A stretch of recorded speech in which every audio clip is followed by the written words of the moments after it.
ओम नमो भगवते वासुदेवाय नमः।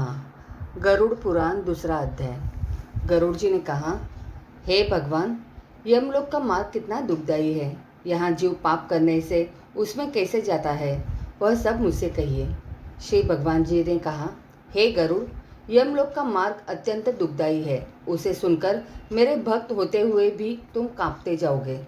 उस यमलोक में वृक्षों की छाया नहीं है जहाँ जीव विश्राम ले सके, और न तो वहाँ अन्न आदि है जिससे जीव के प्राण का निर्वाह हो सके, न तो वहाँ कहीं जल दिखाई देता है जिसे अति प्यासा प्राणी पी सके। हे खग, उस लोक में 12 सूर्य ऐसे तपते हैं जैसे प्रलय के अंत में तपते हैं।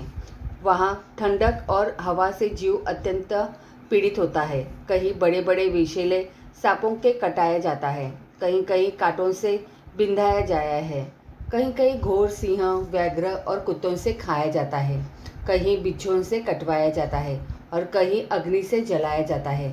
इसके बाद एक अशीपत्र वन है जिसका विस्तार 2000 यौवन का है। वह वन कौवा, गीद, उल्लूक और शहद की मक्खियों से भरा है। जब वन के चारों ओर दावाग्नि लगी रहती है, जब डंस युक्त मक्खियों काटने से तथा अग्नि की गर्मी से वह जीव वृक्ष के नीचे जाता है, तब तलवार के समान चोखे उन वृक्षों के पत्तों से उसका शरीर छिन्न भिन्न हो जाता है। कहीं अंधेरे कुएं में गिराया जाता है, कहीं पर्वत पर से नीचे गिराया जाता है, कहीं छुरों की धार के समान तीक्ष्ण मार्ग पर चलाया जाता है और कहीं कहीं किलों के ऊपर से चलाया जाता है। कहीं अंधकार युक्त गुफाओं में, कहीं जल में, कहीं जोंक भरे कीचड़ में गिराया जाता है और जोंके से कटाया जाता है। कहीं जलती हुई कीच में गिराया जाता है, कहीं जलते हुए बालू में चलाया जाता है, कहीं तांबे के समान जलती हुई पृथ्वी पर और कहीं अड़गार समूह में झोंका जाता है, कहीं धुएं से व्याप्त मार्ग में चलाया जाता है। कहीं पर आग की वर्षा, कहीं पत्थर के टुकड़ों की वर्षा, कहीं रक्त की वर्षा और कहीं गर्म जल की वर्षा होती है। कहीं खारे कीचड़ की वर्षा होती है, कहीं पर बड़ी घोर गुफाएं हैं। कहीं कंदरा में घुसाया जाता है जिसमें बहुत ही गहरा अंधकार है, और कहीं दुख से चढ़ने योग्य शिलाएं हैं। कहीं पीप तथा रक्त से भरे, कहीं विष्ठा से भरे कुंड है जिसमें रहना पड़ता है। मध्य मार्ग में एक वैतरणी नाम की घोर नदी है जिसकी वार्ता सुनने से रोमांच हो जाता है।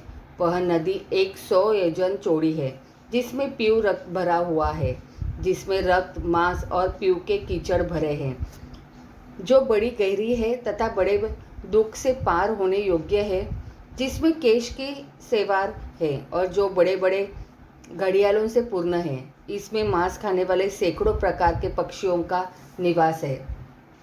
हे गरुड़, जैसे आग की ज्वाला से तप्त हो कड़ाह में घी खोलता है, उसी प्रकार पापी को आया देखकर उस नदी का जल खोलता है, और वह चारों ओर सुई के समान मुख वाले कीड़ों से युक्त है। वज्र के समान चोंच वाले गिद्ध और कौवों से युक्त वह नदी व्याप्त है, और सुड़स, घड़ियाल, मगर, जोक, मछली, कछुआ तथा अन्य मांस भक्षक जलचरों से वह भरी है। उस नदी में छोड़ा गया पापी जीव अत्यंत रोता है। हे भाई, हे पुत्र, हे पिता आदि शब्द बारंबार पुकारता है। जब वह पापी जीव भूख प्यास से पीड़ित होता है, तब उसे वही रुधिर और मांस पीने और खाने को मिलता है। वह नदी रक्तपूर्ण तथा फेन से युक्त है। महाघोर गरजती हुई भयदायक उस नदी को देखने मात्र से वह पापी मनुष्य मूर्छित हो जाता है। उसमें अनेक प्रकार के सर्प और बिच्छू भरे हैं। उसमें गिरे हुए प्राणी की रक्षा करने वाला कोई नहीं रहता। वह पापी नदी के सैकड़ों हजारों भंवरों को पकड़कर नीचे पाताल को जाता है, फिर क्षण भर में ऊपर को आता है। हे गरुड़, पापी जीवों के पतन के लिए ही यह नदी बनाई गई है। ऐसी कठोर और अत्यंत दुख को देने वाली नदी का आर पार भी नहीं दिखाई देता है। इस प्रकार यम के मार्ग में अनेक प्रकार के दुखों को भोगते हुए रोता चिल्लाता हुआ प्राणी यमलोक को जाता है। किसी का फांसी में बांधकर, किसी को अंकुशों में से खींचकर, किसी को शस्त्रों से छेदते हुए यमदूत पापियों को यमलोक ले जाते हैं। यमदूत किसी को नाक में डोरी लगाकर, किसी को कान में डोरी डालकर, किसी को कालपाश में बांधकर, किसी को कौवों के समान खींचते हुए पापियों को यमलोक ले जाते हैं। गर्दन, भुजा, पैर में सीकड़ बांधकर उन पर लोह का भाग लादकर उनको रास्ते में चलने को कहते हैं। भयानक यमदूत मुदगर से मारते हैं। वह पापी और दुखी जीव मुंह से रुधिर गिरता है और फिर उसी को खाता है। फिर अपने किए हुए कर्मों को सोचता तथा ग्लानि करता और अनेक प्रकार के दुखों को भोगता हुआ यमलोक जाता है। वह अज्ञानी यम मार्ग में जाता हुआ हा पुत्र हा पौत्र ऐसा कहकर विलाप करता हुआ संतप्त होता है। मन में सोचता है कि बड़े पुण्य से मनुष्य जन्म मिलता है। उसको पाकर मैंने कुछ भी धर्म नहीं किया, न तो कुछ दान किया, न तो अग्नि में हवन किया, न तपस्या की और न देवताओं का पूजन किया, न तो सविधि तीर्थों की सेवा की।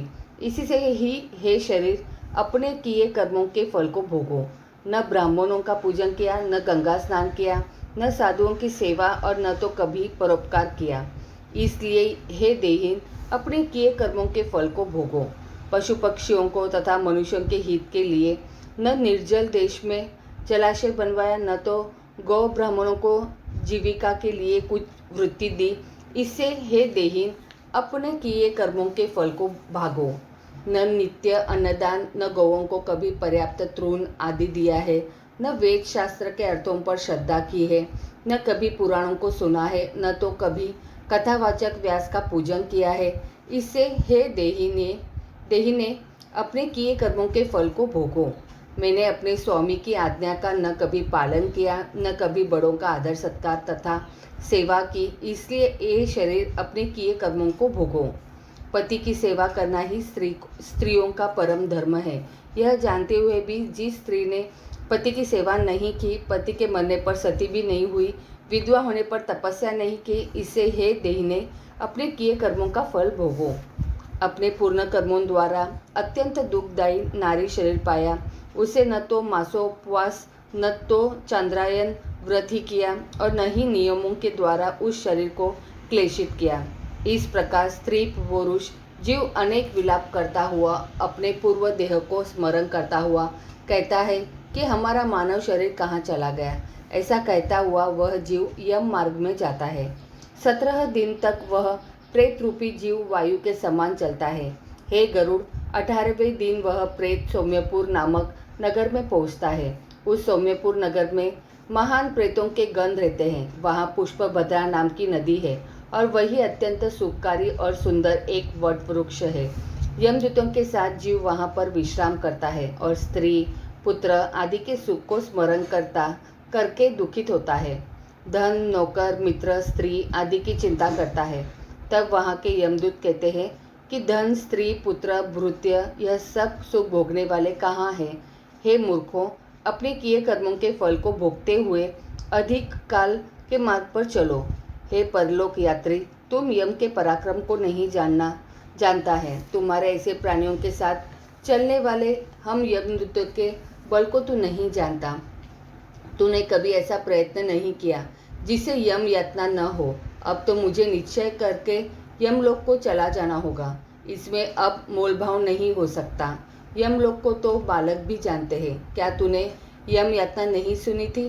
क्या ब्राह्मणों के मुख से कभी पुराण भी नहीं सुना?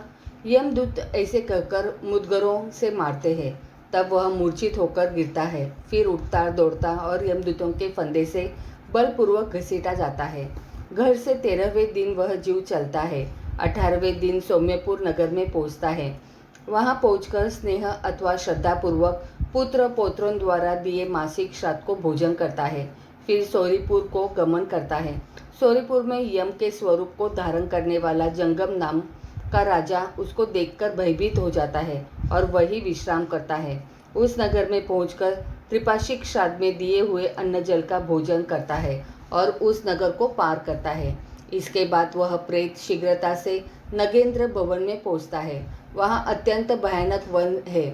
उसको देख दुखी होता, रोता और चिल्लाता है। निर्दयी यमदूत उसको बारंबार खींचते और घसीटते ले जाते हैं। उस वन को वह प्रेत 2 मास में पार करता है। वही घर वालों द्वारा द्विमासिक श्राद्ध में दिए अन्न, जल, वस्त्र आदि को खा पहनकर फिर उन्हीं यमदूतों के साथ आगे चला जाता है। तीसरे महीने में वह प्रेत गंधर्व पतनपुर पहुंचकर परिवार वालों द्वारा दिए पिंड का भोजन करके चलता है। चौथे महीने में शैलुपुर नामक नगर में पहुंचता है। वहाँ पत्थरों की वर्षा से अत्यंत पीड़ित होता है। वहाँ चौथे महीने में दिए पिंड को खाकर कुछ सुखी होता है। फिर वह जीव पाँचवें महीने में क्रौंचपुर में पहुँचता है। वहाँ पाँचवें महीने में दिए श्राद्ध आदि को खाकर क्रूरपुर में पहुँचता है, जहाँ अत्यंत निर्दयी प्राणी रहते हैं। 5.5 महीने में दिए हुए अन्न और जल को खाकर वहाँ ठहरता है। आधे मुहूर्त तक ठहरकर यमदूतों के साथ आगे को चला जाता है। वहाँ आधा मुहूर्त तक ठहरकर यमदूतों के ताड़न से कांपता अति दुखित होता वह यमदूतों से घसीटा हुआ उस नगर से चलता है। वहाँ से चलकर विचित्र भवन नामक नगर में पहुँचता है, जहाँ विचित्र नाम का यमराज का छोटा भाई राज्य करता है। वहाँ बड़े शरीर वाले विचित्र को देखकर भागना चाहते हैं, परंतु परवश में पड़ा रहता है। तब उस प्रेत के आगे वितरनी खेने वाले मल्लाह आकर कहते हैं कि हम लोग वैतरनी नदी के पार उतारने वाले हैं। यह नौका है, यदि तुम्हारा पुण्य हो तो आकर इस नौका पर बैठ जाओ। न्याय को देखने वाले मुनीश्वर ने दान को वितरण कहा है। उस दान से जिससे तेरा हो जाए उसको वैतरणी कहते हैं। केवट उस प्रेत से कहते हैं कि जो तूने गोदान किया है तो नौका से पार जा सकता है, अन्यथा नहीं। उनके वचन को सुनकर वह प्रेत केवल हाँ देव कहता है और वह नदी उबलने लगती है। उसी उबलती देखकर यमदूत उस नदी में पापी को छोड़ना चाहते हैं। वह जीव बहुत चिल्लाता है। जिस पापी ने दान नहीं दिया है उस नदी में डूब जाता है। तब आकाश में चलने वाले यमदूत उस प्रेत के मुख में कठिया फंसाकर मछली की तरह घसीटकर नदी के उस पार पहुंचाते हैं। नदी के उस पार पहुंचकर छठे महीने में दत्त श्राद्ध आदि को खाकर आगे चलता है। फिर भूख से व्याकुल हो मार्ग में अत्यंत विलाप करता जाता है। 7वें महीने में ब्रह्मपद नामक नगर में पहुंचता है। वहाँ पुत्रों द्वारा 7वें महीने के दिए श्राद्ध आदि को खाकर तृप्त होता है। हे पक्षियों के राजा गरुड़ जी, उस नगर को पार कर दुखदपुर में पहुंचता है। वहाँ आकाश मार्ग से चलता हुआ अनेकों प्रकार के दुखों को भोगता है। वहीं पर 8वें महीने के श्राद्ध में दिए हुए अन्न जल आदि को भोजन करके आगे चलता है। 9वां महीना संपूर्ण होते ही नाना क्रंदपुर को जाता है। वह नाना क्रंदगणों को देखकर अत्यंत दुख से व्याकुल होता हुआ चिल्लाता है। फिर यमदूतों के धमकाने से बड़े कष्ट से चलता हुआ 10वें महीने में सुख भवन में पहुंचता है। वहाँ 10वें मास के दिए पिंड और जल को खाकर तृप्त नहीं होता है। फिर वहाँ से चलकर 11वें महीने में रौद्र नगर में पहुंचता है। वहाँ 11वें मास के दिए श्राद्ध जल आदि को खाकर 11.5 महीने के पूरा होते पयोवर्षण नगर में पहुंचता है। वहाँ प्रेतों को दुख देने वाले मेघ बरसते हैं। वहीं पर न्यूनाधिक मास के दिए हुए श्रद्धान आदि को दुख पूर्वक खाता है। वर्ष पूरा होते होते वह प्राणी शीताढ़िया नगर में पहुंचता है। वहाँ हिमालय से भी 100 गुना अधिक शीत पड़ता है। शीत और भूख से पीड़ित यह जीव दशों दिशाओं में देखता है कि क्या यहाँ कोई मेरा बंधु है जो हमारे इस दुख को मिटावे। तब उस जीव से यमदूत कहते हैं कि तेरा ऐसा पुण्य कहाँ, जिस पुण्य के बल से तू इस दुख से छुटकारा पा सकता है। यमदूत के ऐसे वचन सुनकर वह पीड़ित जीव वार्षिक श्राद्ध में दिए पिंड को खाकर धैर्य धारण करता है। वर्ष के अंत में यमलोक के समीप बहुत भीतिपुर में पहुंचकर पहले के मिले हाथ भर के शरीर का त्याग करता है। कर्मों के फल को भोगने के लिए अंगुष्ठ मात्र का यातना शरीर पाकर यमदूतों के साथ जाता है। हे काश्यप, जिन्होंने मरने के समय औंधर्य दैहिक दान नहीं दिया है, धर्म सच्चाई नहीं किया है, वे इस कारण यमदूतों के दृढ़ बंधनों से बंधे हुए कष्ट को भोगते हैं। हे गरुड़, धर्मराज के नगर में 4 द्वार है, उनमें से तुम्हें दक्षिण मार्ग का हाल बतलाया है। ऐसे महाघोर मार्ग में क्षुधा और प्यास से पीड़ित जैसे प्राणी जाता है और वहाँ जाने फिर क्या होता है वह सब मैंने तुमसे कहा। अब तुम क्या सुनना चाहते हो। इति श्री गरुड़ पुराण 2 अध्याय संपूर्णम।